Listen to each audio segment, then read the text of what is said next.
Tyreek Hill is waking up in South Florida.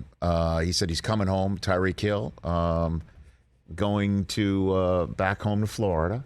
And he's playing for the Miami Dolphins, which I'm sure is something when he's introduced as a Dolphin, will no doubt he'll be talking about childhood dream come true, kid, and he's now the highest paid receiver in the game in terms of annual dollars and in terms of no state tax and how he's going to be loving life. And I can't tell you how significant a move this is, certainly in the AFC East. Like I mentioned yesterday, for the umpteenth time, we were on the air live. We were on the air live for Aaron Rodgers saying he's staying put, and Russell Wilson getting traded, and Matt Ryan getting traded, and Carson Wentz getting traded. And we were on the air live yesterday when Tyreek Hill got traded. And we were, stunned, just like everyone else, that Davante Adams was the one who woke up and said, I'm leaving Rodgers. And now you got Tyreek Hill willingly leaving Patrick Mahomes. And, money talks and everything else, as you know, walks. And that's where we're all going to eventually focus our attention on in Miami is the quarterback. And how, you've got Jalen Waddle, who the Dolphins used a first-round pick on in this year's draft to go move up to go get. And then they used a first-round pick that they got for the Niners to move up to get Trey Lance in this year's draft. They used that to go get Tyreek Hill. And that's your two main receivers, along with Devontae Parker and a free agent signing in Cedric Wilson. And Mike Gesicki is staying put. And they added Chase Edmonds, and they add Raheem Mostert at the running back position, and a coach in Mike McDaniel who's just insane enough to put it all together in a very significant way. But when it all comes down to it, it's Tua at the controls and not Patrick Mahomes for Tyreek Hill. That's Jalen Waddle, and he didn't have a Jalen Waddle on the other side. And that's Mike Gesicki, who's not Travis Kelce, and that's Tua, who's not Mahomes. And I don't quite get football-wise why he would do it. $30 million a year is one way to... Does that make you get it? Put the Band-Aid on it. Absolutely does. Get yours while you can. And I guess whatever the Chiefs were willing to give, he wasn't willing to take. Sort of a Mahomes town discount. Wouldn't take it. And I can't wait to find out why. Because people are going to start talking. Something's going on behind the scenes there. The Chiefs are just like, not worth it. Let's go for it.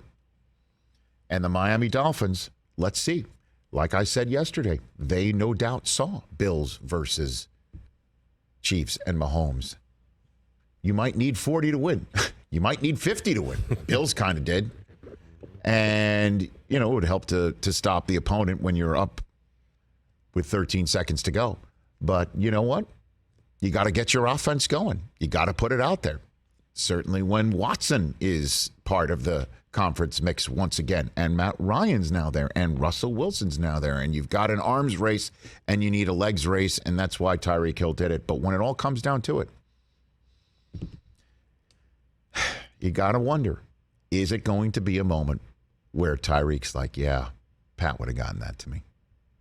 Yeah, I'm open, and Pat would have seen me. Pat would have known that. And then he'll go back to the huddle and think about the zeros in his account. Right? Yep. That's the way it might go this year. Yep. Or Tua is now surrounded and ready to roll. Man, he's got some great talent. And ready to roll. Ready to roll. And the offense is going to be something that Miami fans have not seen for quite some time. I would be jacked up if I were them. And one more time for Jets fans out there, don't worry about it. Don't worry about it. The 2-2s that the Jets would have given up, when you put it on a chart, and Daniel Jeremiah will be joining us shortly, and I'm sure he'll talk about that. There is Jimmy Johnson, your guy from way back in the day, put together a chart of what a draft choice means in terms of points and where it is on a draft chart in terms of points. A first overall pick is worth this number of points, most points on a draft board, and a fourth overall pick is worth that much, and a 10th overall pick is worth that much, and a 29th overall pick is worth that much. And the reason why I bring up those numbers is those are the numbers first and 10th. Fourth and 10th is what the Jets have in this year's draft, and 29th is what the Dolphins could offer the Chiefs. And the 1, 2, and 4 that the Dolphins put together for Tyreek Hill in this year's draft, the Jets' 2 second-round picks were worth more on the points board. So the Jets made a very competitive offer, but we're absolutely right not to cough up either the 4th or the 10th overall pick. And you could say, well, Rich, if they get Drake London 10th overall, is that just as good as Tyreek Hill? And maybe he will be. Certainly in terms of contractual control and how much they cost and the fact that he's your guy, and you also don't have a whole locker room saying, you didn't pay me all that money. You pay it to a guy who's in Kansas City. He's just going to walk in the door. There's lots that goes on when you pay somebody in a locker room, certainly when they walk in. So, once again, second blush, because we were on the air first blush. If I'm the Dolphins, absolutely do it. If I'm Tyreek Hill, I want to get paid, absolutely do it. If I'm Tyreek Hill and I want to go to the AFC Championship game again and win a championship, got to think twice, because I think the Chiefs are still a better shot at it. How does that sound? Because I like Mahomes, and I like Reed, and I like Kelsey, I like Brett Veach, I like that front office. Hands down. You put it out there, Chris, right? On a poll question yesterday. Who's got a better chance to make an AFC Championship game next? Chiefs or Dolphins? Yeah, who makes it? It was first? like 85% to 15%. And the Chiefs fans were like, this is insulting.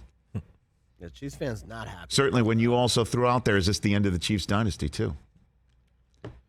Because we were talking about Seattle having moved on and the Legion of Boom era is over. And is this an era gone by? I say no. You still got the quarterback. You still got the coach. You still have Travis Kelce. That offensive line is better than it's been in quite some time. And you still have the system. Let's see how they fill it. Hey, you watched all the way to the end. Thanks for that. Watch more right here.